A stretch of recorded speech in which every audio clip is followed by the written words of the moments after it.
Elena Tran was 35 years old when she returned to her old family home by bus, only to be mocked by her older brother for not even owning a motorcycle. A few minutes later, Brandon pushed a file across the table and asked her to guarantee a debt of $1.5 billion, while their parents sat in silence, waiting for her to sign. When Elena discovered that the mortgaged property had already been placed on a liquidation list, she closed the file. Just as Brandon called her useless, the sound of engines thundered into the yard. 4 black vehicles bearing the logo of the largest logistics corporation in northern Vietnam stopped outside the house. A man stepped out, walked straight past Brandon, then bowed before Elena. "Madam Chairwoman, the board of directors is waiting for you." 2 hours earlier, Elena had still been nothing more than the daughter no one considered worth mentioning in that house. The midday heat in the outskirts of the port city was suffocating. Elena pulled her suitcase across the yard while Brandon's new pickup truck roared beside the fence. Brandon glanced at his younger sister's old suitcase and gave a mocking laugh. "You really came back by bus? You cannot even afford a motorcycle?" Elena did not answer. The living room walls were covered with certificates, graduation photographs, and pictures of Brandon standing beside business partners. There was not a single photograph of her. Her father quietly poured tea, avoiding Elena's eyes. For years, the entire family had believed Elena worked as a delivery employee. They saw her wearing simple clothes, rarely posting photographs, and never talking about her job. None of them knew she had built her business from nothing in a small rented office near the port, sleeping on a folding chair, driving through the night herself, and using her personal savings to pay her employees.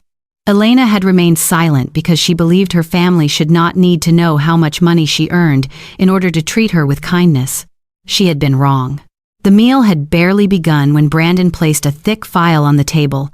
The cover displayed the name of the GreenPort Smart Warehouse Project. He talked about automated systems, international contracts, and a future in which their parents could spend the rest of their lives resting comfortably.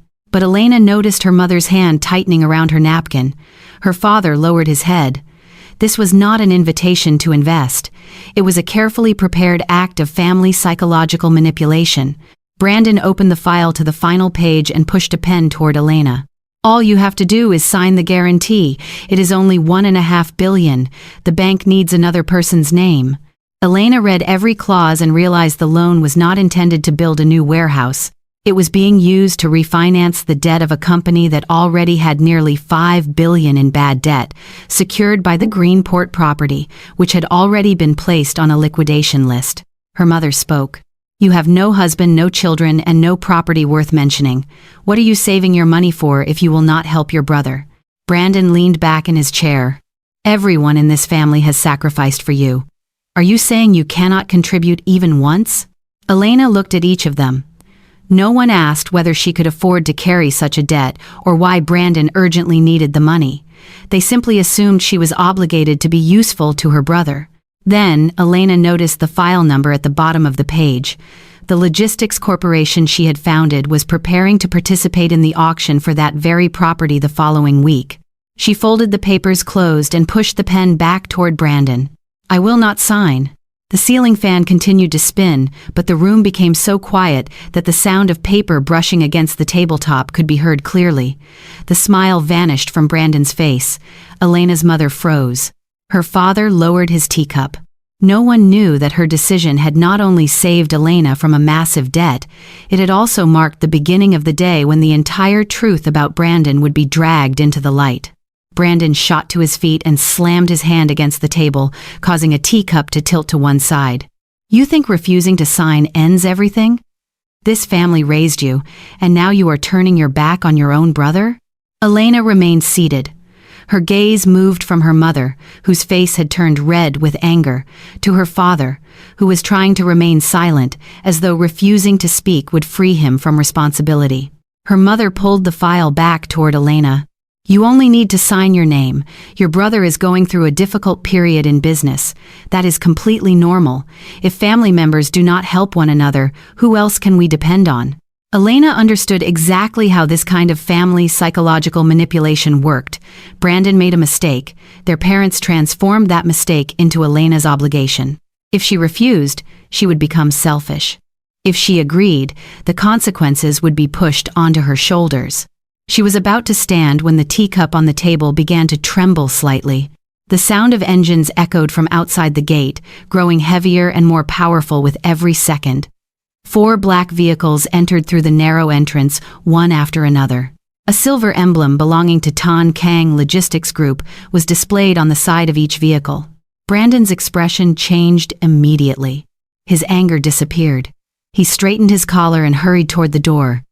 For 3 months, he had been sending the GreenPort proposal to that corporation without receiving a response.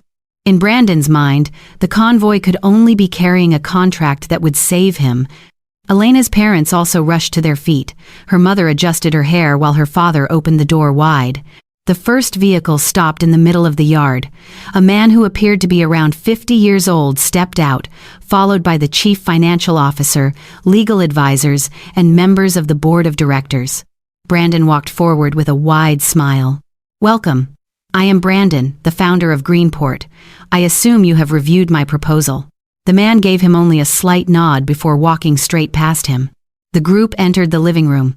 Elena had just stood when the chief operating officer stopped in front of her and bowed respectfully. "Chairwoman Elena, every member of the board has arrived. We are waiting for you to approve the new site proposal." The room fell completely silent. The guarantee document slipped from Brandon's hand and landed on the tiled floor. Elena's mother stared at her daughter as though she were looking at a stranger. Her father opened his mouth, but no sound came out. The secret of the female chairwoman was exposed in less than 10 seconds. Brandon looked at the emblem on the vehicles, then at the people standing behind Elena.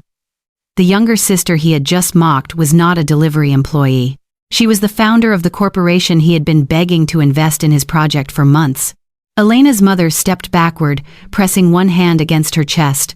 Her breathing became rapid and uneven. Elena immediately supported her mother and instructed her assistant to call for medical staff. A few minutes later, she received first aid at the house. While everyone was still in a state of panic, Brandon approached Elena. "You can save the project. All you have to do is approve the funding, and everything will be fine. I will pay it back later." Elena looked at her brother. She could clearly see the fear behind his pleading expression. But he did not regret trying to deceive her into signing the debt guarantee. He was only afraid of losing his final source of money. Elena's success in silence had been built through sleepless nights, failed contracts, and countless moments when she had been forced to stand back up on her own. It had not been created to protect Brandon from the destruction he had caused. She spoke slowly, every word clear. "My corporation will follow its procedures. There will be no exceptions for you, and there will certainly be no money to rescue a project built on lies." Brandon's face turned pale. Outside in the yard, the engines continued running steadily, but this time, the sound no longer resembled rescue arriving for him. It sounded like the final door had just closed. The next morning, Elena signed the first official document related to GreenPort. It was not an order to inject capital into the project, nor was it a decision to acquire the company and rescue Brandon. She formally withdrew from the entire assessment of the property, transferred the evaluation process to an independent auditing firm, and required the board of directors to disclose every relevant document. Elena understood that the moment she intervened directly, Brandon would use their blood relationship as an excuse to accuse the corporation of deliberately crushing him. 3 weeks later, the audit report was placed on the table. GreenPort was not a project experiencing temporary difficulties, as Brandon had claimed. His company had been insolvent for months. Most of the borrowed money had not been used to construct warehouses. Instead, it had been withdrawn as consulting fees, vehicle purchases, entertainment expenses, and transfers with no clearly stated purpose. Even more seriously, nearly 1/3 of the property was located in an area where industrial warehouses were not permitted to be built. Brandon knew this, yet he had still used the entire site to inflate the value of the collateral. When the bank announced the auction schedule, Elena did not attend a single meeting. Tan Kang Logistics Group participated only as an ordinary investor. The corporation purchased the legally licensed warehouse section at the officially listed price, refused to take over Brandon's company, and accepted none of his personal debts. Brandon called Elena more than 20 times in a single morning. She answered only once. You are stealing everything from me." Elena stood beside the glass wall of her office, watching the cranes move across the port. "No. The bank is repossessing the assets you used as collateral. I am only buying property that is being sold legally." Brandon screamed that she had planned to destroy him from the beginning, but Elena knew the truth was far simpler. No one had pushed Brandon into the abyss. He had walked to the edge himself through loans, lies, and the belief that his family would always pay the price for him. That same day, Elena's father opened the old safe in his bedroom. He took out the savings books, the property documents, and the money transfer receipts Brandon had once asked him to keep secret. Nearly all of the elderly couple's retirement savings were gone. Some of the money had been used to pay interest on Brandon's loans. The rest had disappeared into gambling and the expensive items Brandon purchased to create the appearance of success. Her father sat motionless for a long time. For the first time, he understood that his silence had not been neutral. It had enabled Brandon to take money from the entire family and pressure Elena into cleaning up the consequences.